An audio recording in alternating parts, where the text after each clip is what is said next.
So, we shall begin our course with the introduction to data science and machine learning.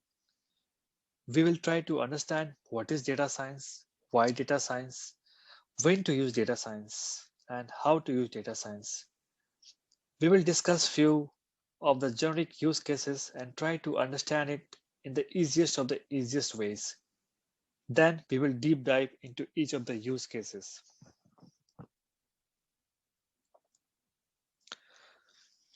We shall be starting our journey with an introduction to the data science life cycle, and then we will head towards the supervised learning model and also the non-supervised machine learning model.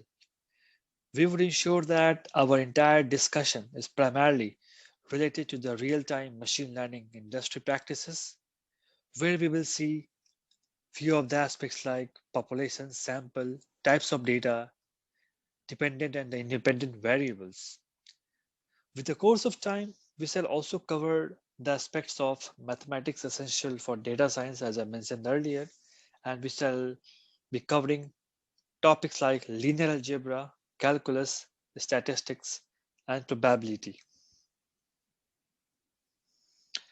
So, we will begin with the building blocks of machine learning industry, that is descriptive and the exploratory analysis, where we will see how exploratory research, which aims at providing the insights into the data and helps us understanding the problem faced by the researcher, will make sure that we'll have a good coverage of descriptive and exploratory analysis during entire our course.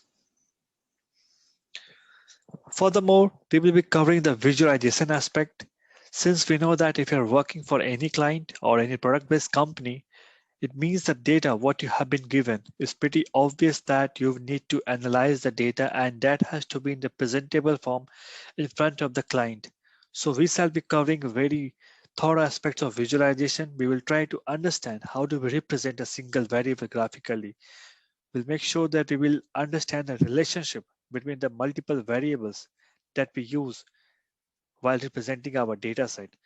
We will be going through more than 16 types of visualization charts, which include some of them are our box plots, scatter plots, and the histograms. Furthermore, while we proceed further with our classes, we will be concluding a very important aspect of machine learning, that is univariate analysis, where we will be seeing one of the important topics that is called as central tendency measures. This will be mostly the mathematical aspects which we will be leveraging it in our algorithm section. And then we will be dealing with the frequency distribution, where we will try to understand, that in the graph, what is the skewness and what is the reason of skewness. And we will also make sure that we go through the spread dispersion measures, and we can leverage this one while we are running our algorithms. And then followed by the bivariate analysis, we will see how the two-way frequency table help us to achieve that, where we will be seeing some of the concepts like covariance. We will try to know what is a correlation, how we can understand that what is a positive correlation, what is a negative correlation. We will see that what is a neutral correlation. And in this sections also, we will be seeing the graph, and we will learn the skewness, like what a particular graph can be left-tailed or the right-tailed. What is the reason of skewness? What is the reason of this abnormality? And then the last one in this aspect, we will be discussing the multivariate analysis, where we will be mostly focusing on the scatter plots, the joint plots, volume plots, and the box plots. Since data visualization becomes a very important aspect of any of the machine learning industry, so we will make sure that this concept we are studying it very thoroughly. And as I told earlier, we will ensure that we will be doing everything as per the machine learning standards, as per the machine learning real projects, so that we are interview ready, we are market ready on daily basis. I shall be sending the interview questions on daily basis so that you can be prepared all the time. And then we will be concluding this data summarization. We will try to understand how we can summarize the data. We will know what is the central tendency. We will understand the measure of disruption.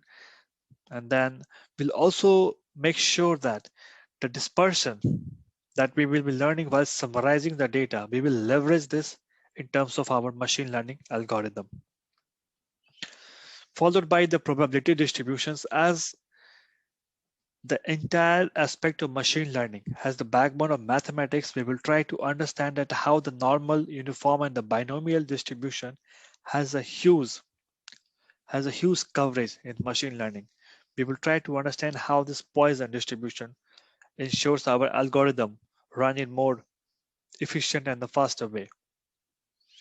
Followed by the important aspect, we will be covering inferential statistics and some of the topics that we will be covering in the inferential statistics will be our sampling distribution and the estimates, and the very important one, the Z critical value. This will help us modifying our algorithm in so many sectors in achieving our optimizations also. And we will try to understand what our confidence intervals are, what our confidence level are, and then followed by a very important theorem that is called as central limit theorem. And followed by the course of time, we will be discussing another very important aspect that is called as hypothesis testing. And this testing will ensure we will have a good coverage of the another so many important topics like type 1 error, type 2 error, the confusion matrix, the truth tables, the precision, and the recall. In the entire hypothesis testing, we will make sure that how we will be trying to reject a null hypothesis using our alternate hypothesis. We will try to gather enough evidence from the data, from the client, from the real data from the client, and we'll make sure that how this hypothesis testing can help us to determine the confusion matrix, the evaluation for our model. Meaning, if I talk about the confusion matrix, it simply means that how confused our model is. Meaning that if we are looking for 90 to 95% accuracy of the model, so it's pretty obvious that the confusion in our model should be very less. And here we will be covering important type of error that will be our type 1 error and type 2 error. We will see that how this error are dangerous while handling the data sets. And on top of this, we will be also covering the chi-square test, the goodness of the fit or the test for independence. This all we shall be covering in terms of our hypothesis testing. And then followed by the Anova and the F-value. We'll make sure that we have a good coverage of the F-value and the Anova that comes in the two flavors, the one-way Anova and the two-way Anova. And then another important building block of machine learning that we will be heading towards is our machine learning. Now, here we'll make sure that we are understanding each and every concept from scratch to the top, and we will leverage our every concept that we learn on our daily basis to the real-time machine learning projects. Under the regression, we'll try to understand what is the training set, what is the test set, and we will leverage the real-time data sets towards linear regression, simple to multiple linear regression.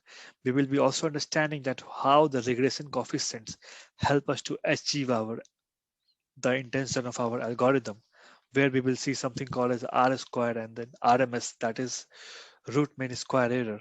And obviously the accuracy score, which is the very important evaluation aspect of any of the algorithm, that how accurate our model is. And under the another important algorithm, we will be covering logistic regression, where we will see some of the mathematical concepts, the backbone of this logistical regression, the sigmoid function, the log loss, the maximum likelihood, and the curve of ROC and the AUC curve, and followed by our cross validation. So we will be seeing this with the industry-based example, and we shall leverage the data set which is exactly being worked upon in a machine learning real-time industry. And then we will shall be going towards a very important algorithm of machine learning, that is K-nearest neighbor, and we will make sure that we will be doing this for the regression as well as the classification with a proper example that suits best to our industry, while we will be also dealing with something called as the K-fold here. And followed by those vector machines. Since most of the concepts in the machine learning can be dedicated towards the vector. So we will try to understand that how does the support vectors and the decision boundaries has their coverage in machine learning. And we will be dealing with this theoretical, mathematical, and the real-time project, while we will be leveraging all the concepts of the kernel tree decision boundaries, or be it the support vectors. And then we will be talking about a very important algorithm, which is Bayes algorithm, which is based on the Bayes theorem. This is where the probability comes into picture. We will be doing this with a case study with the huge data set which is available online, and I'll make sure that we will be have a good coverage. We'll make sure that we'll have a good coverage of each and every algorithm in terms of real-time industry-based project. And also, as I mentioned earlier, I shall be sending the interview questions on the daily basis so that you are market ready. And then followed by the algorithm called as k-means. We will be seeing the two flavors of the k-means algorithm in terms of regression and also in terms of classification. So when I say classification, I simply means to say that I want to classify something. When I say classify, means it can be 0 or 1. It can be blue or green. It can be yes or no. So when we have something, a prediction in terms of binary, there is classification comes into picture. And then we will be having the most important, the trees. Okay, that the entire machine learning industry is blessed with the random forest and the decision trees.